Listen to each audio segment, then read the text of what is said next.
Hello everybody, thanks for coming and checking out Auctionsoft.com. We are cloud-based management software for live auction events, and this is a quick tutorial to, well, it may not be so quick. We are going to try to do a sample of a complete sale from opening up an event to registering a client, clerking a few items, closing out or checking out a client, and then running a report. So got a lot to get done in maybe 10 minutes if I can help it.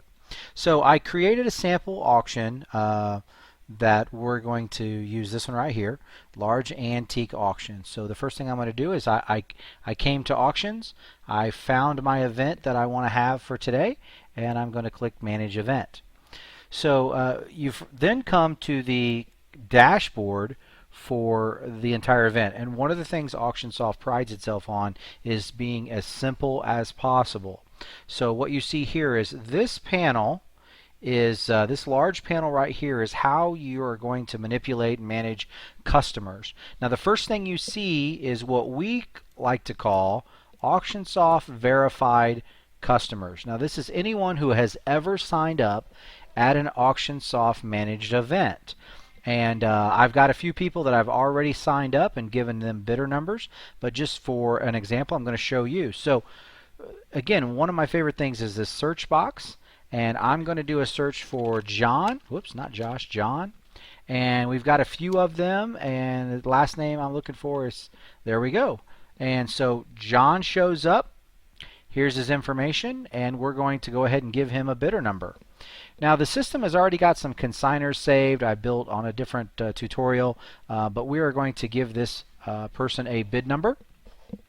When you do that, it gives them bidder 6. Now it tells you John was successfully added to the event as bidder 6.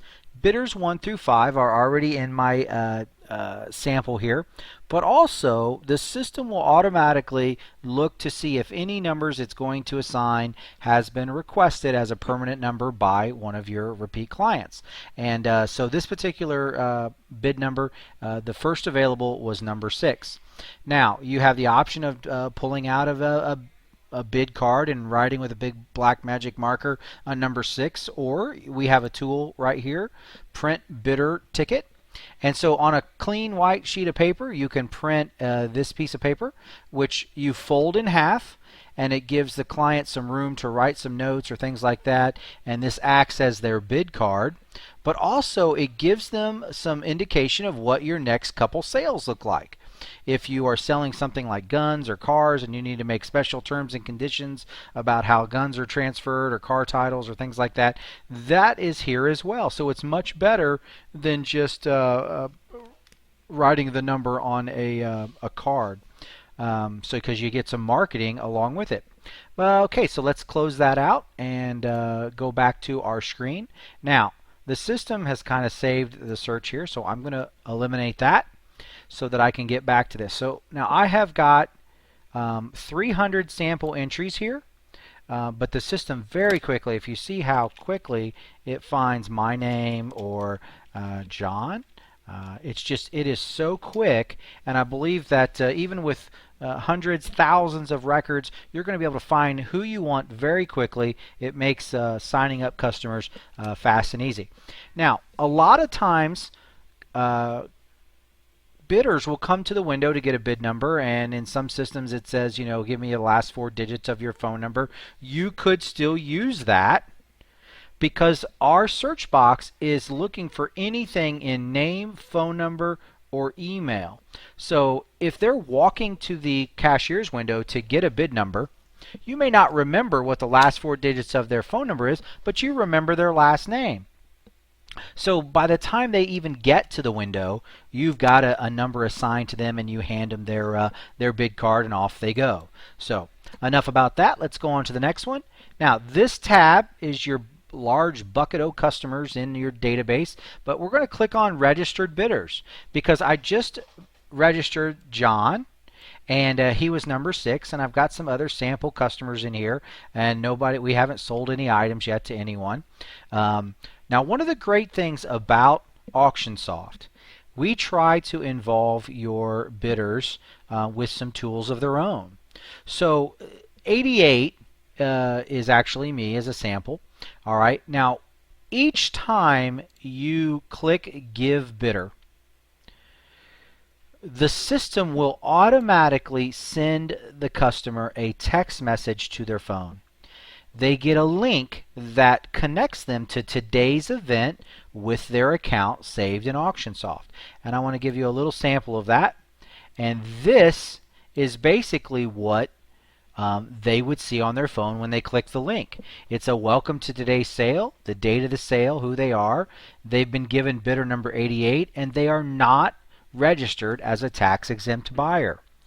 Now, it says here you have not won any bids yet, and we don't have any totals for them.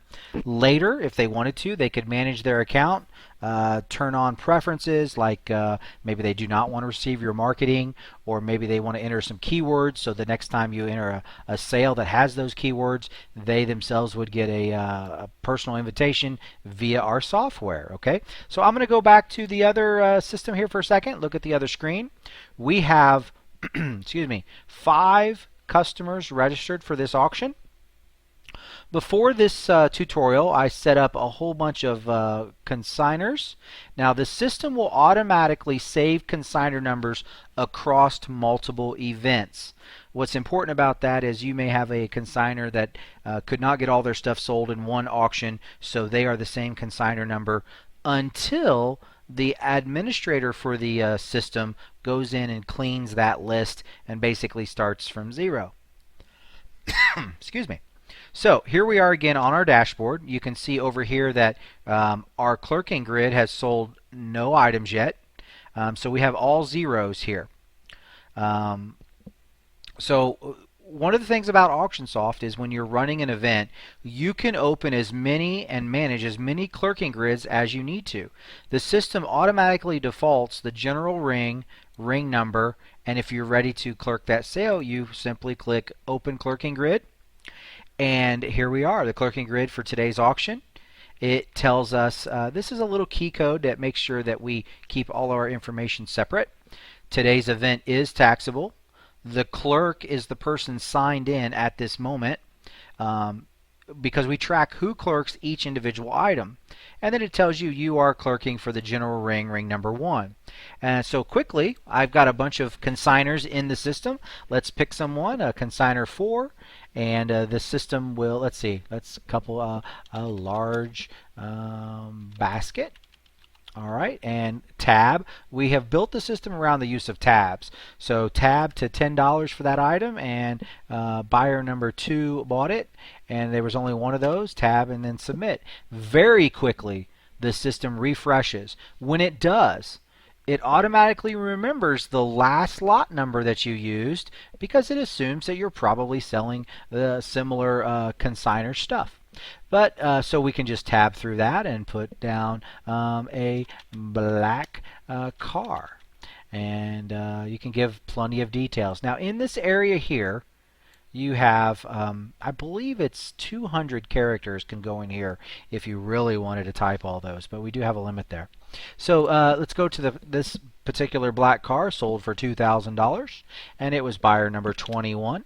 And there's only one of those, so we're going to submit that. And again, we're with number 4, but it's a different consignor number this time, consignor number 5.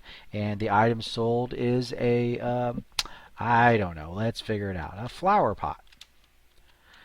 Very nice flower pot. It's green, and it's sold for only $15.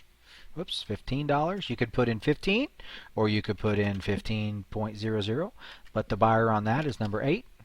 And there's actually, it was a choice lot. So we go back here and we can just add our choice lot, and the buyer took 3 of those. So tab and submit, and now you'll see down here that we've got lot numbers, we've got the items, we've got the price, $15. The buyer was 8, and there was 3 of them, which totaled out at $45. Now wait a minute, we realize here that each time we submitted a line item, the system tracked who the buyer was, and we've got a problem. This particular bidder has not registered at this sale. So without stopping the auction, the system will notify you that there's a problem. It's the clerk's job then to